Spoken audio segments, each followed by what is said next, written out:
9 de la mañana, 1 minuto en todo el país. Y vaya si pasan cosas. La verdad que la investigación que publicó en el Destape Ari Lijalad hace ya algo más de una semana realmente dio en el blanco y removió un avispero mucho más grande que el que se veía sobre la superficie, que el que se veía a simple vista. Y hoy en día todo el gobierno de Javier Milei está revolucionado por las implicancias y las consecuencias que trajo esa revelación. Hablé en los últimos 2-3 días con varias fuentes del gobierno, algunos incluso que estaban en el viaje con Milei y Karina Milei, y otros que se quedaron en Buenos Aires.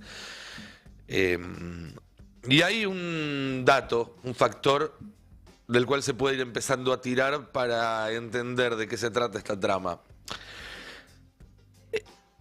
Sandra Petovelo, la ministra de Capital Humano, una de las 2 personas en las que más confía Javier Milei en todo el planeta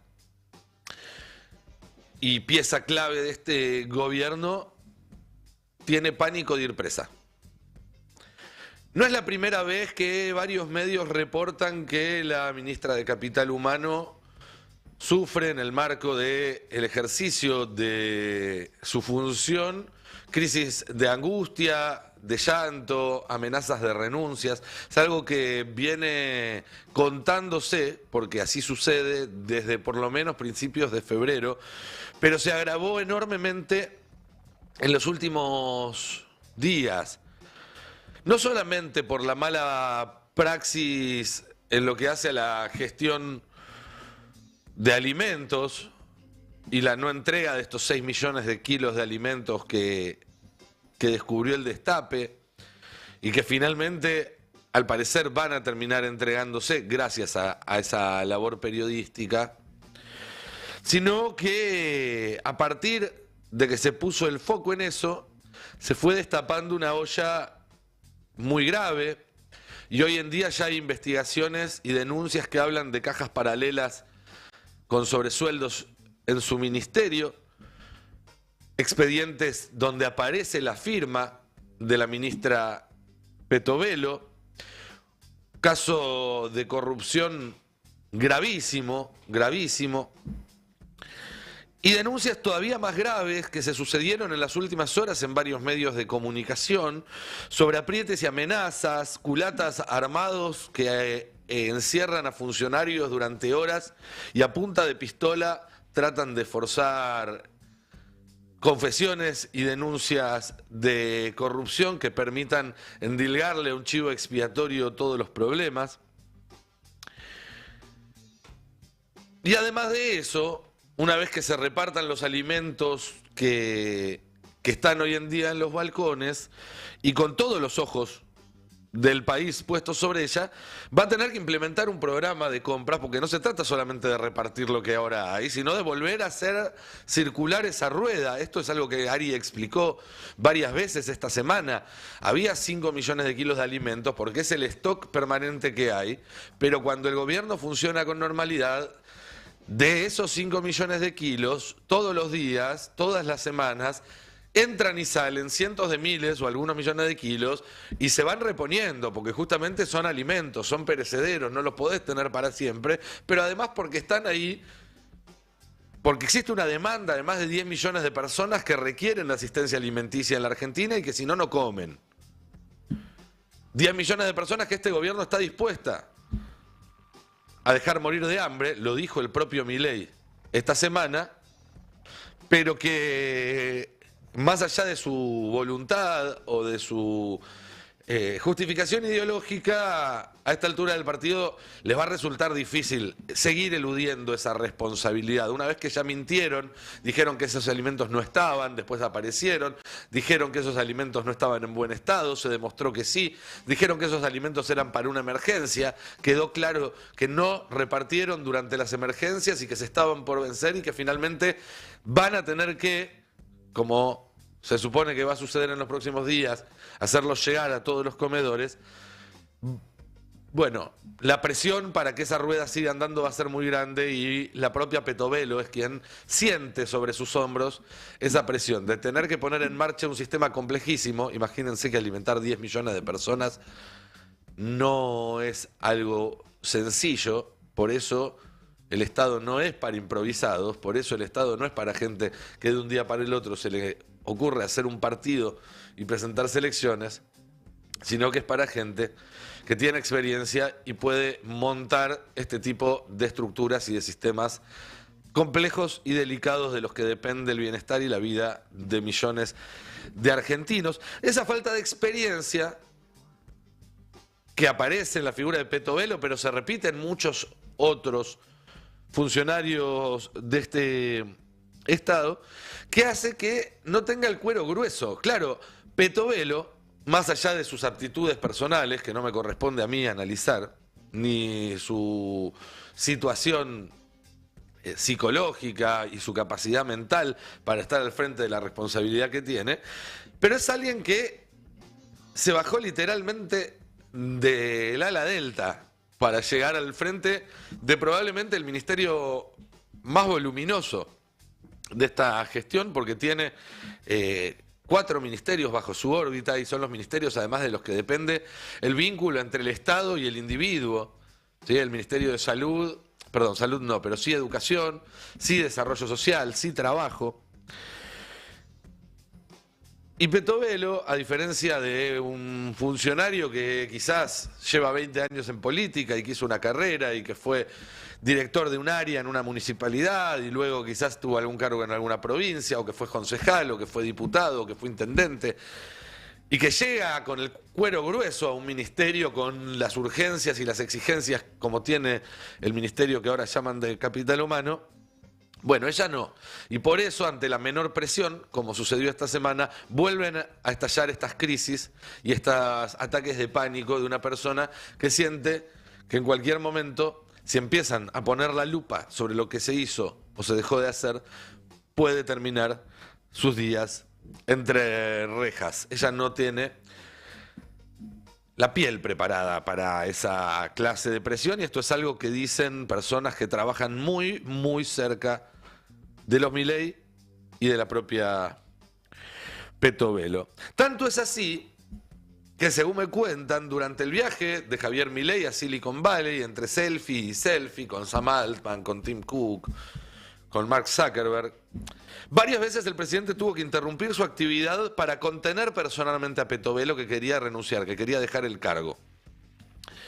También lo hizo públicamente, publicando a altas horas de la madrugada en California en sus redes sociales varios mensajes de apoyo. El presidente a una ministra que, según todas las declaraciones de su portavoz y de las personas de su entorno, es de las personas más importantes para él. ¿Por qué?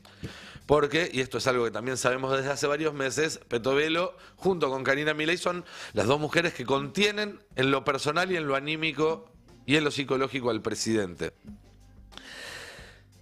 Y esto nos pone en una situación muy, muy delicada, porque si tenemos un presidente psicológicamente inestable o anímicamente inestable,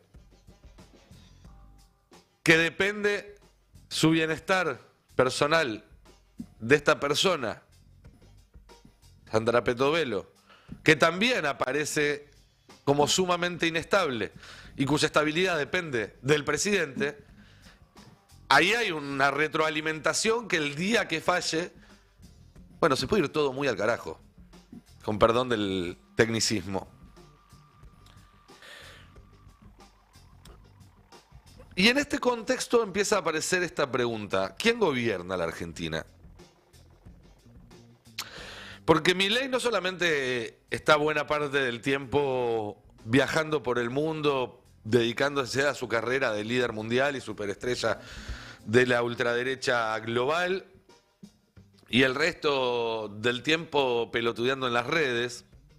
También esta semana supimos un trabajo del colega Sebastián Unurreta, que en lo que va de su mandato, ya casi 6 meses, Milei solo tiene 12 audiencias registradas. 12 audiencias registradas en 6 meses de gobierno. Es una décima parte de las que registró Alberto o Mauricio Macri.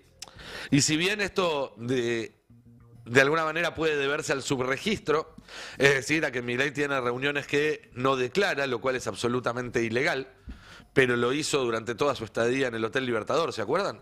Tuvo 4 meses, creo, en un hotel donde no se sabía quién entraba y quién salía. Es un derecho de todos los argentinos saber con quién se reúne nuestro presidente, teniendo en cuenta, obviamente, ciertas precauciones y sabiendo que hay una parte de la agenda que necesariamente tiene que ser confidencial, pero son cosas muy específicas, no puede ser la regla. Pero además, todos los que están cerca del gobierno relatan un presidente desentendido de la gestión. Un presidente que ni siquiera es que delega en sus ministros, sino que se desentiende directamente de todos los temas del día a día, salvo de algunos muy pocos. Karina, otra de las personas más poderosas del gobierno, secretaria general de Presidencia y hermana del presidente, también pasa tanto tiempo afuera del país como su hermano, porque lo acompaña a todas partes. Y además, cuando está en la Argentina, se está dedicando full time al armado político de La Libertad Avanza, a las elecciones del año que viene, a las internas en cada una de las provincias de la Argentina.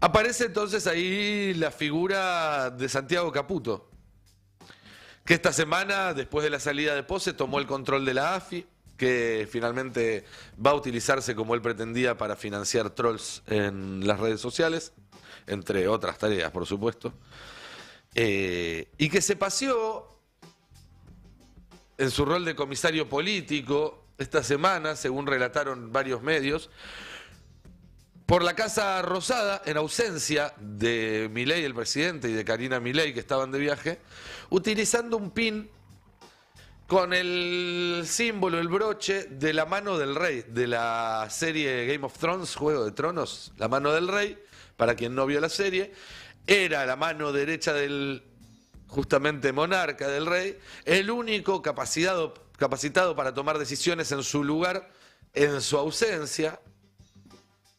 Y se ve que este muchacho Caputo se comió un poco ese mambo. Yo le recomiendo a Caputo que vuelva a ver la serie, porque la mayoría de las manos del rey no duran una temporada.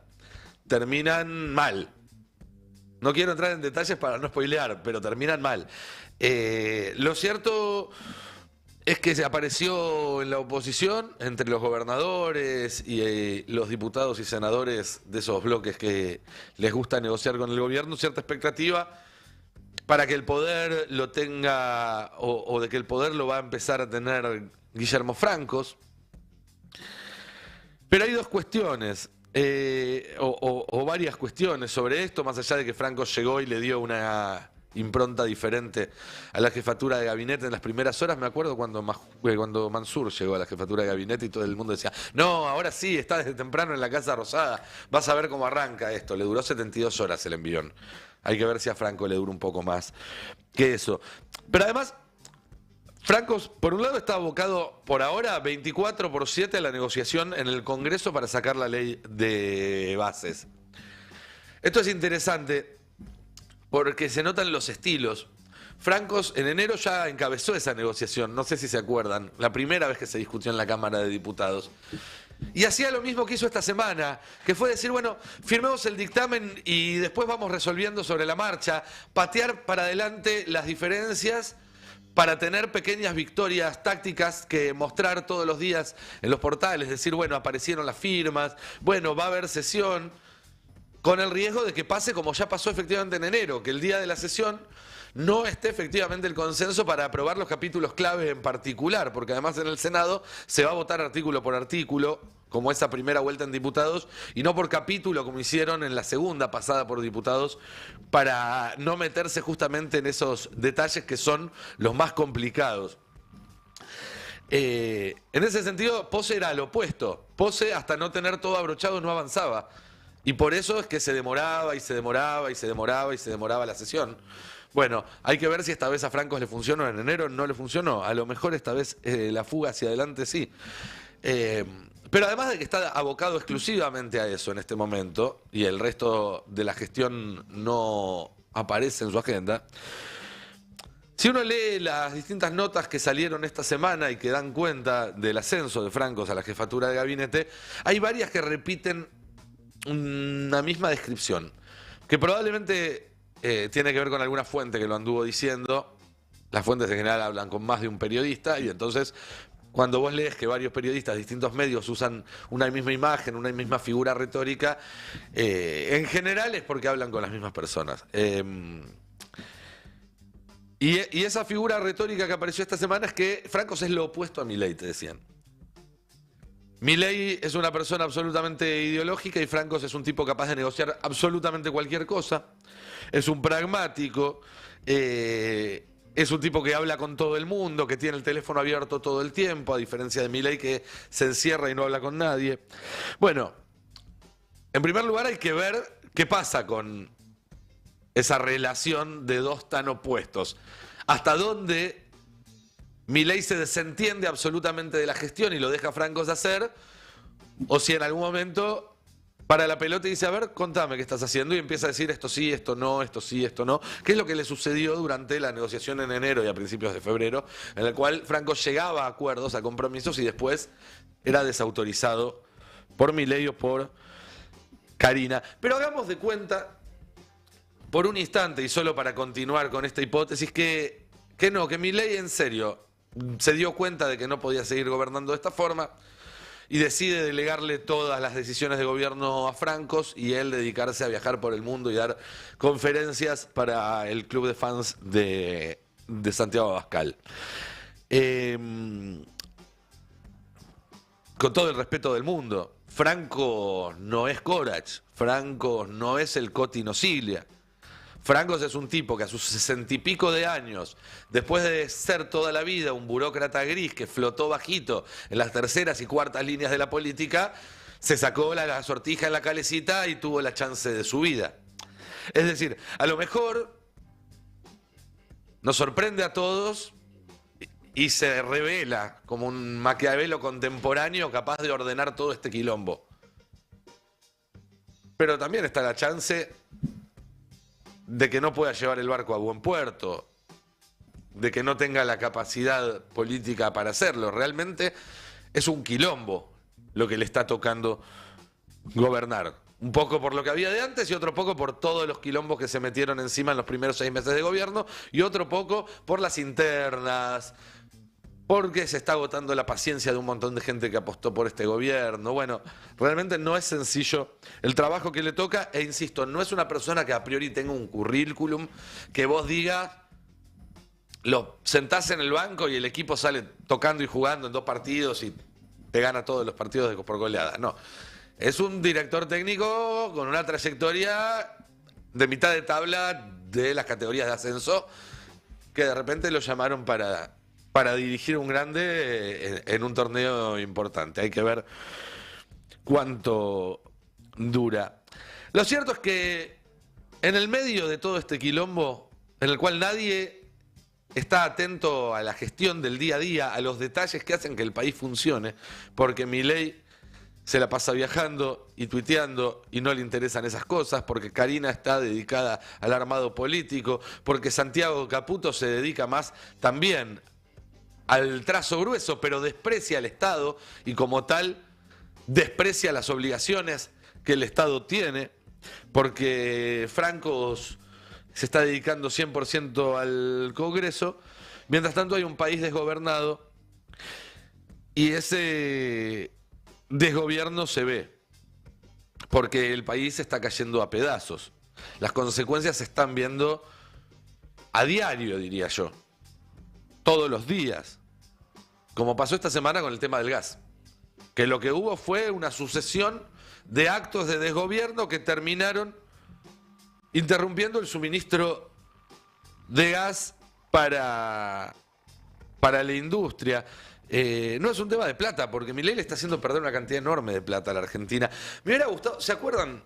Pasó hace mucho, pero quizás ustedes lo recuerden, cuando fue el último paro, el 9 de mayo, hace como 3 semanas, que los canales ponían un contador que decía la plata que se estaba perdiendo por la gente que no iba a trabajar.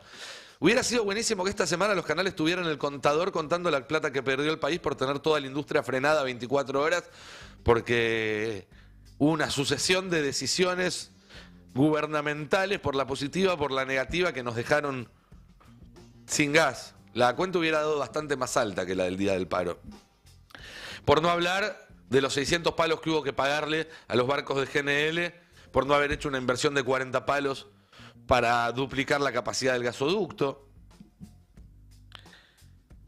Por no hablar de la cantidad de plata que se está perdiendo todos los días en las obras públicas que empezaron y no se terminaron. Lo hablábamos ayer con Weiss, el director de la Cámara de la Construcción. Él le puso un número: 6.000 millones de dólares hay ya invertidos en obras que están abandonadas y que obviamente sufren un deterioro. Uno no puede dejar una obra por la mitad mucho tiempo y después retomarla 4 años más tarde como si nada. No, va a haber que volver a hacer casi todo eso. Toda esa es plata que se está perdiendo, parte de este desguace planificado del Estado, de esta motosierra que no recorta solamente presupuestos, sino también que recorta capacidades y responsabilidades del Estado, con las consecuencias que, insisto, ya se ven todos los días. Más de la mitad de los cargos no están ocupados. En el Estado Nacional, para que algo suceda, necesitas que una seguidilla de engranajes perfectamente aceitados vayan haciéndolo suceder. Si te falta un engranaje en el medio, se rompe esa cadena. Y cada día que pasa, le va a costar más al gobierno ocupar esos cargos, porque si a cada funcionario que se va lo van a defenestrar, como están haciendo con De la Torre o con Pose, que aparentemente espiaba a medio gobierno, bueno, les va a costar mucho encontrar gente que decida asumir responsabilidades. Ojo, que si Pose espiaba, como parece que espiaba a medio gobierno, está perfecto que se lo investigue. Y que si De la Torre era parte de un entramado de sobresueldos y de corrupción con los alimentos, también por supuesto que está perfecto. Pero políticamente hablando, también es poco creíble que los empiecen a investigar a todos al día siguiente después de que se fueron. Que no sabían nada cuando estaban adentro. Petovelo, que había convertido el Ministerio de Desarrollo Social en una fiscalía de investigación paralela, no se daba cuenta de los negocios que estaban haciendo debajo de sus narices. Si sabía, es culpable y se tiene que ir. Y si no sabía, es una inútil y se tiene que ir también, porque todas estas cosas repercuten en el día a día de cada uno de nosotros. Somos un país que dejó de darle comida a la gente que necesita comida, que dejó de garantizarles un techo a los que necesitan vivienda. Cada vez hay más gente viviendo en la calle en todas las ciudades del país. Todas las semanas salen reportes. Se duplicó el número en la ciudad de Santa Fe, aumentó un 30% en la ciudad de Rosario. En Córdoba, por primera vez, son más de 1.000 las personas censadas en situación de calle. En la ciudad de Buenos Aires no quieran ni fijarse porque la situación es tremenda.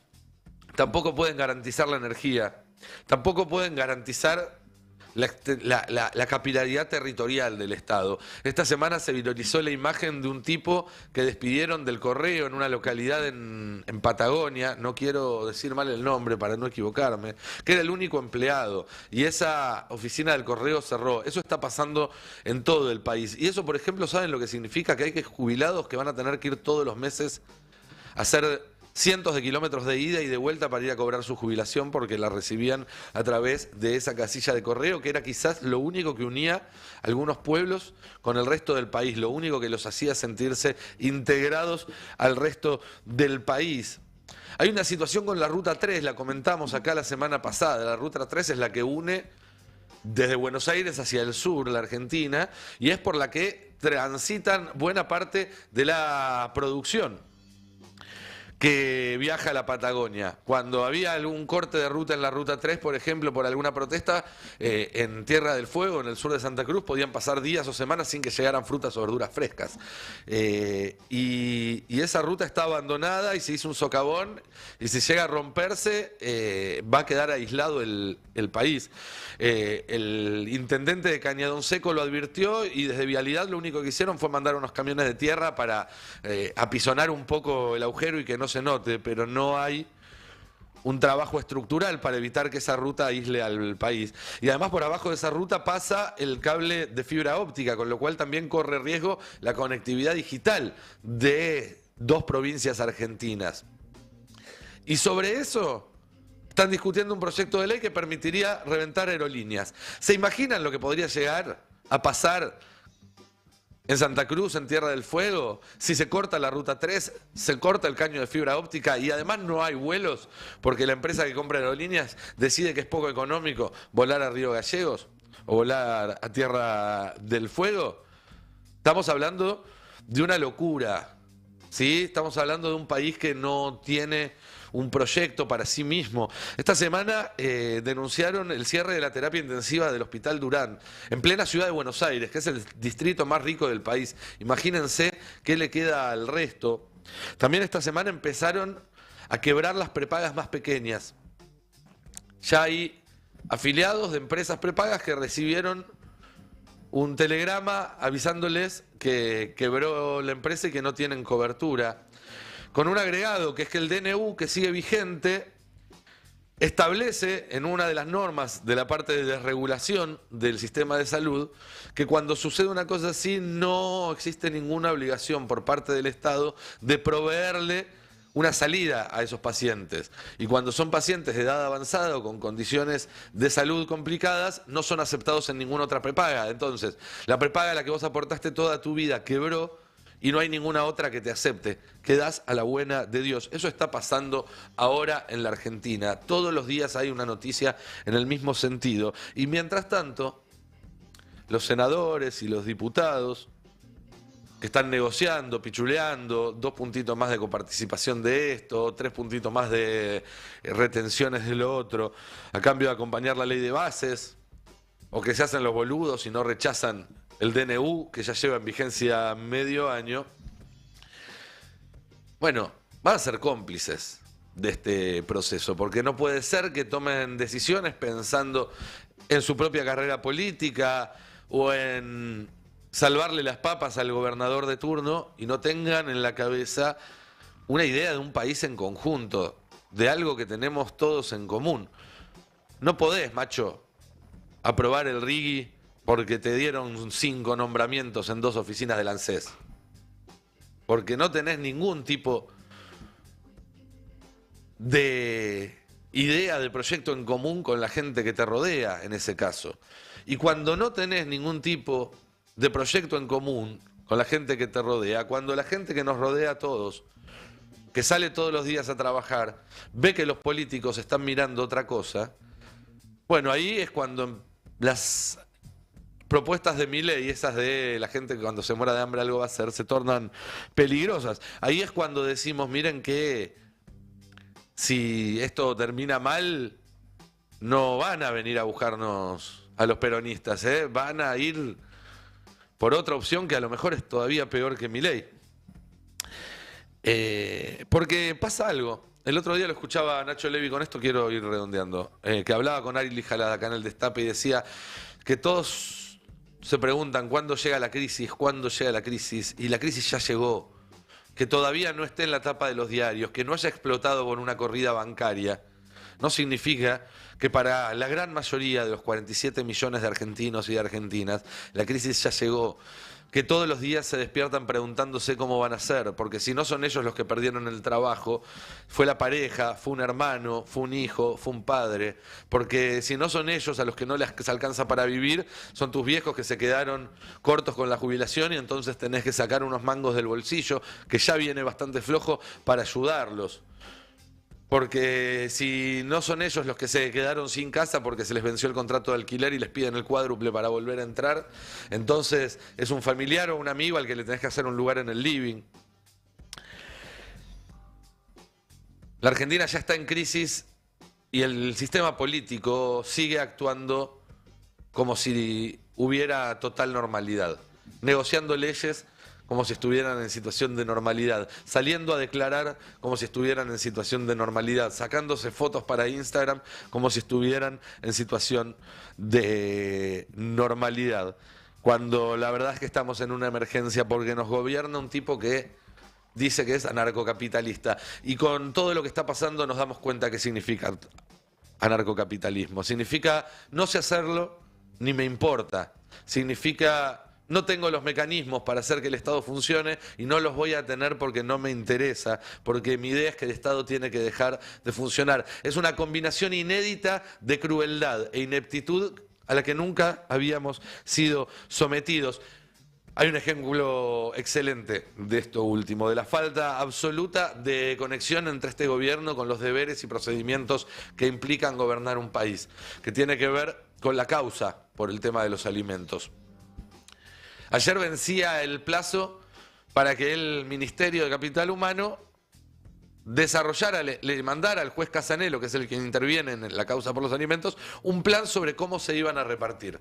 Bueno, ayer Casanelo volvió a insistir porque cumplido el plazo, el Ministerio de Capital Humano no había presentado el plan, pero tampoco había presentado una apelación, tampoco había, digamos, hicieron de cuenta que el pedido de un juez no existía, no se molestaron ni siquiera en contestarlo. Eso es el anarcocapitalismo que propone Milei, que no les corran las normas, que no les corran los deberes, que no les corran los procedimientos, que si tienen un fallo en contra no se molesten ni en apelarlo ni en cumplirlo, que si el Congreso no le vota las leyes, entonces seguirán sin el Congreso y prepararán otro paquete de DNU. Y cuando un gobierno no se detiene ante sus deberes incumplidos, ni ante las normas que infringe, ni ante los fallos judiciales en contra. Bueno, el deber entonces de detenerlo está en la política, en los políticos que quieren un país distinto a este. Y es fácil la ecuación. Si se proponen detenerlo y tienen éxito, la sociedad volverá a confiar en ellos para darles la difícil tarea de reconstruir lo que quede después de esto. Si no asumen esa responsabilidad, si tardan mucho en asumirla, si fracasan en el camino, bueno, serán parte de la misma bolsa de culpables cuando finalmente, porque todo en algún momento llega, la sociedad decide pasar a la próxima página.